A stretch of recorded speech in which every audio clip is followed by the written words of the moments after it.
So safety and etiquette in the dojo is something that doesn't really get talked about in judo clubs. I know when you sign up to a gym, so I've spent a lot of time working in gyms, so I like doing a correlation or a correlation between gyms and dojos and what the differences are and how we can learn from each other. And I know when you sign up for a gym, a health club, they give you a folder that has the rules of the gym, the what you need to do and timetable, and it's like a pack, which is great. You get to know the phone number, the email, the Facebook, the rules, but dojos are different. You sign up to a judo club and you just get straight into it. There's sometimes there's rules on the wall, sometimes there's not. So here are some rules that I'm going to tell you so that you don't have to be awkward. Because I must admit, some dojos are very strict and others aren't so strict. But here are the general ones.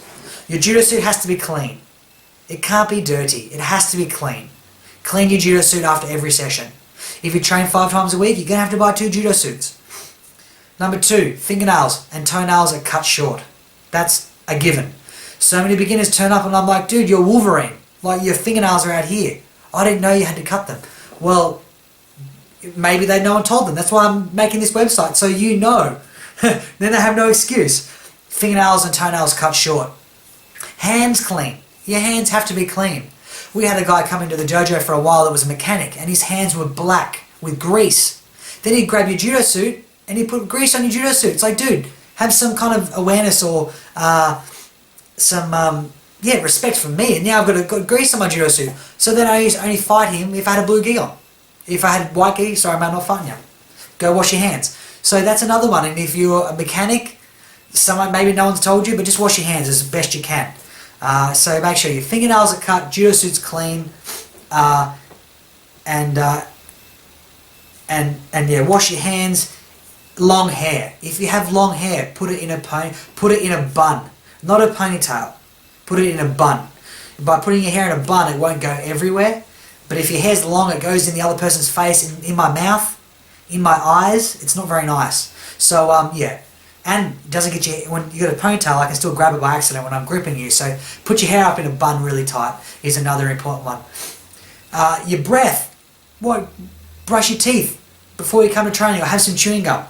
In Japan, before every session, they have a shower. That's a great way to warm up. Have a super hot shower, but clean yourself. They brush their teeth. They clean themselves in soap, and now when they get on the mat, they're clean.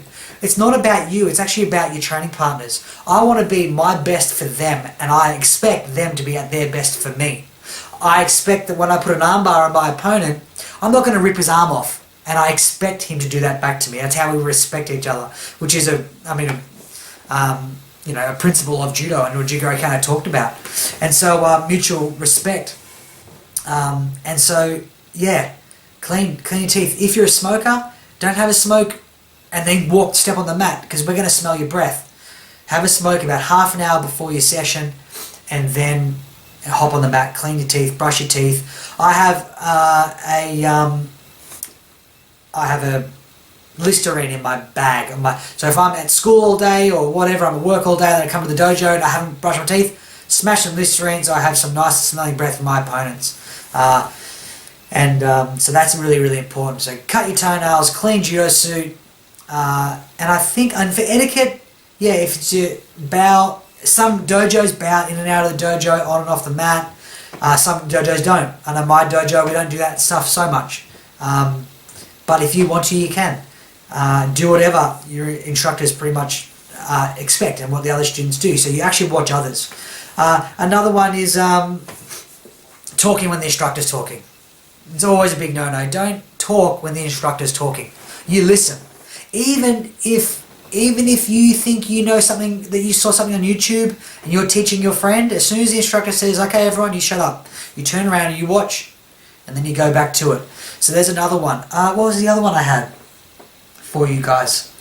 See, I should write these down, but I just kind of winging it. Shoes. Posture. So I say on the mat still. Posture. When your instructor's teaching, hands crossed, looking out the window, don't do that. I know some dojos, when I was a kid, if my hands were crossed, and if I was paying attention and my hands are crossed, one of the black belts would come over and he'd punch my hands open and he'd say, have some respect. Because when I stand like this is a posture of not receiving. It's not a posture of not receiving. It's a posture of I'm closed up, I don't care. But when I have my hands in front of me or behind my back, I'm watching, I'm attentive. Is really important. So don't be so casual. Is you put hands inside your belt is a no-no. Even hands on your hips are a bit of a no-no. But if your club accepts it, that's also okay. I'm just giving you tips in case you turn up to a club and you're like, I don't know these rules, no one told me. Because once I turned up to a jiu-jitsu club and they were very traditional. When your belt came undone, you had to face the wall to do your belt up. You couldn't just do your belt up everywhere. You had to face the wall. If you wanted to get a drink, excuse me, sensei, can I please go get a drink? It said, excuse me, sensei, I'm not going to do any sparring tonight. You had to tell you, and I didn't know. So I'm making all these mistakes at this jiu-jitsu club because there was no rules on the wall. No one told me the rules. So I'm just going to give you guys some rules, and then you'd rather go in there with heap of etiquette to follow and then realize, oh, you don't need those ones, but you needed them, than turning up with no etiquette and just getting in trouble or being embarrassed all the time. So yeah, so don't talk in the instructor's talking with a gi. Oh, same color top and bottom. Don't wear white. I used to, when I was younger, wear a white pants and blue top.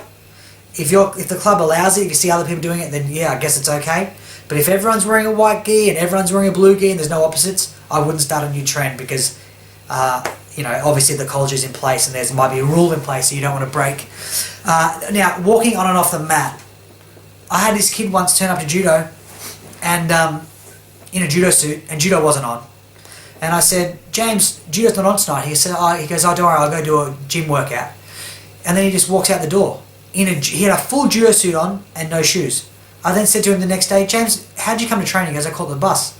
I said, what did you bring? He goes, just myself. I said, did you bring a bag? He goes, no. I said, did you wear shoes? He goes, nah. He caught the bus with no shoes in an entire judo suit on, orange belt and all, sat on the bus in a judogi, came to training, walked bare feet everywhere, then walked all on the judo mats with his bare feet that he walked from home in. Like, that is disgustingly dirty, such bad etiquette, but that was my fault because I didn't teach him what he's meant to be doing. So I can't blame him, you have to blame me for not teaching him that. So wear shoes everywhere you go, on and off the mat, especially in the toilet. Oh, toilet, wash your hands. Wash your hands. When you go to the toilet, that's basic etiquette in everyday life, let alone in the dojo. So there are some tips, some etiquette that you need to know when you start doing judo.